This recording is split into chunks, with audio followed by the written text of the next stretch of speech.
ছাত্ৰ-ছাত্ৰীসকল আজি মই তোমালোকক এই ভিডিঅ'টোত ভাৰ্বৰ বিষয়ে কিছু কথা কম। তোমালোকে সকলোৱে জানা যে ভাৰ্বৰ অসমীয়া প্ৰতিশব্দ হ'ল ক্ৰিয়া। ভাৰ্ব এনে এটা শব্দ যাৰ অবিহনে আমি এটা বাক্য গঠন কৰিব নোৱাৰোঁ। A verb is such a word without which we cannot make a single sentence. For example, Ram plays, Hari reads, etc. আমি আকৌ ক'ব পাৰোঁ যিবোৰ শব্দ আমি কিবা এটা ক'বলৈ ব্যৱহাৰ কৰোঁ তাকে ভাৰ্ব বোলে। The words we use to say something are called verbs. ছাত্ৰ-ছাত্ৰীসকল তোমালোকে ভাৰ্বৰ ডেফিনেশ্যন নিশ্চয় এনেদৰে পাইছা। Verb is a doing word or action word হয়।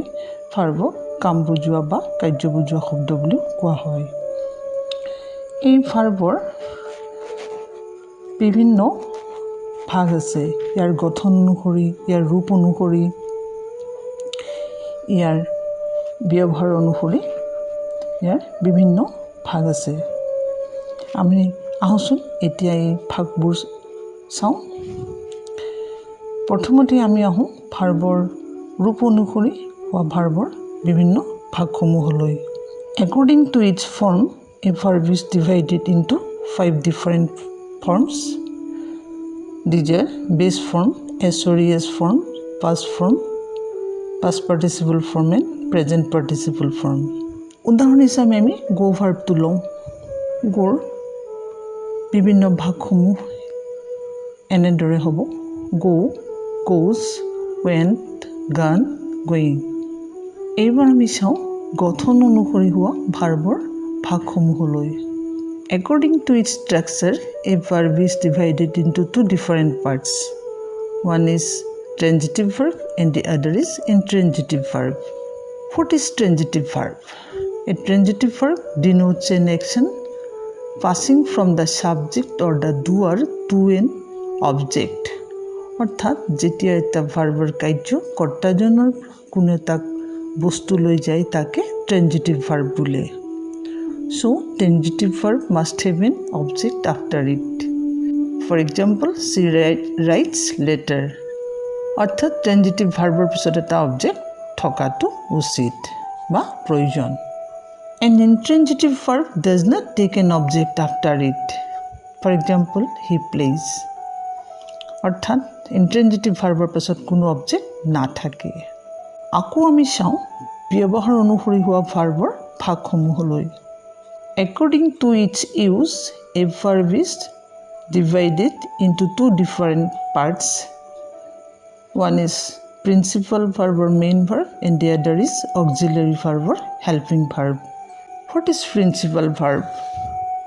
When a verb expresses its meaning by standing alone in a sentence, then the verb is called principal verb or main verb. অৰ্থাৎ যেতিয়া এটা ভাৰ্বে অকলেই এটা বাক্যত বহি ইয়াৰ অৰ্থ প্ৰকাশ কৰিব পাৰে তাকে প্ৰিন্সিপাল ভাৰ্ব বা মেইন ভাৰ্ব বোলে। For example, he goes to school by bus. আকৌ what is auxiliary verb? Auxiliary verb কি? The verbs that stands with the main verb to express the meaning of the verb in the sentence is called auxiliary verb or helping verb. এই auxiliary verbক helping verb বুলি কোৱা হয়। তোমালোকে জানা যে ইহঁতি বাক্যত সহায়ক হিচাপে বহে, সহায়কাৰী হিচাপে মেইন ভাৰ্বৰ লগত, সেইকাৰণে ইহঁতক সহায়কাৰী ক্ৰিয়া বুলিও কোৱা হয়। তোমালোকে ইতিমধ্যে নিশ্চয় auxiliary verbবোৰৰ বিষয়ে জানিছা যে ইংৰাজী 24টা অক্সিলাৰী ভাৰ্ব আছে। সেই অক্সিলাৰী ভাৰ্বখিনি আকৌ 2টা ভাগত ভাগ কৰা হয়। The first one is primary auxiliary and the second one is model auxiliary. আৰু model primary auxiliary ভিতৰত পৰিব am, is, are, was, were, do, does, did, have, has, had। এই 11টা প্ৰাইমেৰী অক্সিলাৰী ভিতৰত পৰিব। আকৌ মডেল অক্সিলাৰীৰ ভিতৰত পৰিব can, could, shall, should, will, would, may, might, must, need, dare, ought to, use to. ছাত্ৰ-ছাত্ৰীসকল এই প্ৰিন্সিপাল ভাৰ্ব আৰু অক্সিলাৰী ভাৰ্বৰ বিষয়ে মই তোমালোকক পৰৱৰ্তী ভিডিঅ'ত বহলাই ক'ম। এতিয়া আমি আহোঁ শ্ৰেণী অনুযায়ী কৰা ভাৰ্বৰ বিভিন্ন ভাগসমূহ লৈ According to its classes, a verb is divided into two different parts. The first one is regular verb. It is also called weak verb, and the other is irregular verb or strong verb. What is regular verb? Verbs which forms their past tense by adding ed, d or t to the base form are known as regular verb or weak verb. অৰ্থাৎ যিবোৰ ভাৰ্বক past ফৰ্মলৈ নিওঁতে বেছ ফৰ্মৰ লগত ED D বা T যোগ হয় তেনে ভাৰ্বক regular verb বা week verb বোলে যেনে love play burn etcetera What is irregular verb?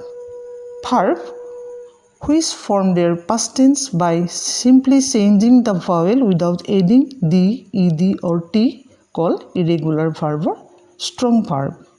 অৰ্থাৎ যিবোৰ ভাৰ্বৰ পাষ্ট ফৰ্মলৈ নিওঁতে সিহঁতৰ ভাৱেলৰ পৰিৱৰ্তন হয় তাক ইৰেগুলাৰ ভাৰ্ব বা ষ্ট্ৰং ভাৰ্ব বোলে for example give begin etcetera ছাত্ৰ ছাত্ৰীসকল আমি ভাৰ্বৰ বিষয়ে আলোচনা ইমানতে সামৰিছোঁ পৰৱৰ্তী ভিডিঅ'ত পুনৰ লগ পাম ধন্যবাদ